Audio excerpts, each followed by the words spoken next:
some kind of food particles in her hair, and it's not even food she ate today. What's that? What's that? Do you see the phone? Do you see the mirror and the phone? There's the mirror and the tripod with the legs and the bottle. Don't touch it. Do not touch it. Hi. Okay, oh my goodness. Good morning, good afternoon, good evening, and good night. Whatever time of day it is that you're watching this, I'm not picking my nose. This is just an itch. Last week I told you I was going to share with you this turning point spiritual experience that I had in my life. I included a disclaimer. The details surrounding this would be vague, and that's just because I'm not trying to hash up old things. Are you gonna be a little baby today? There was a year I had a really hard time life-wise. This year kind of culminated into one really bad day and a really bad night. And I was struggling. I didn't know what to do with the situation I was in. I didn't know how to overcome it. Okay, there you go. I knew that I couldn't continue on the way that I had been, but I didn't know how to make changes. I felt very helpless, out of control, and hurt, scared, overwhelmed. I had been crying the whole night, ugly crying. It's not.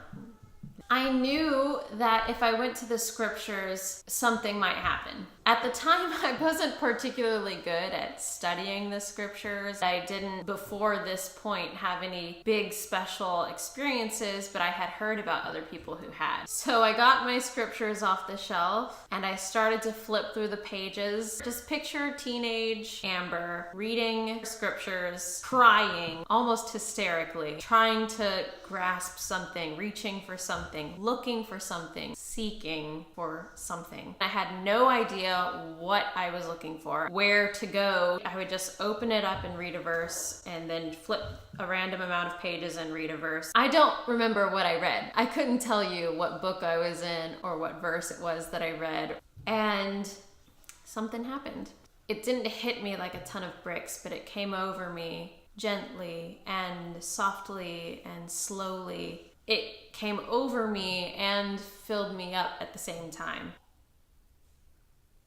What came over me and what I felt was a really warm, cozy feeling. This peace was there all of a sudden, and I completely stopped crying. It wasn't like something stopped me. It was like the feelings I felt were so good that I just had no reason to cry anymore. I didn't feel like crying anymore. I felt super peaceful and calm and level-headed. This clarity of mind, felt like he was there. After I felt that way, I said a prayer. I know that somewhere in the prayer was something about needing to know what to do next and thanking him for being there. And I curled up in bed and I felt like I could finally fall asleep. But just before I fell asleep, this idea entered my mind, an idea that I had not entertained before, I had not at all thought of before. It just came to me like someone just dropped it in there, this idea. I didn't know how to accomplish it, so I asked in my head a prayer. I asked him,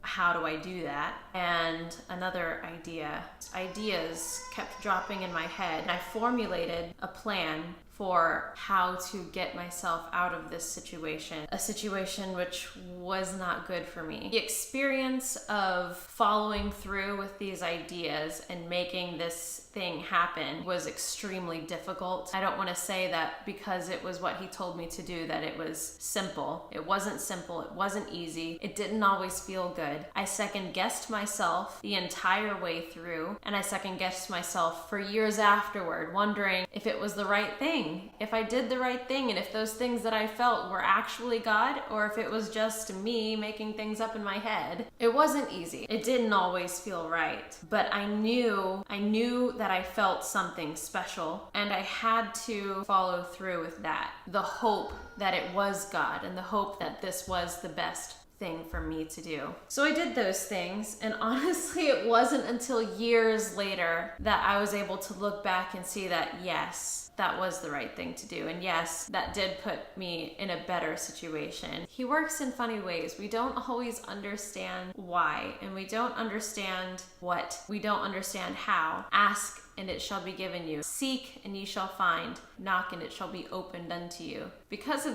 this experience, particularly, and other experiences, I know that that is true. I know that when we seek, we will find. And if we ask, we will be given. And when we knock, it's opened unto us. And we just have to have the faith to walk through the door that's opened for us. It's not always easy, but I can tell you it's worth it.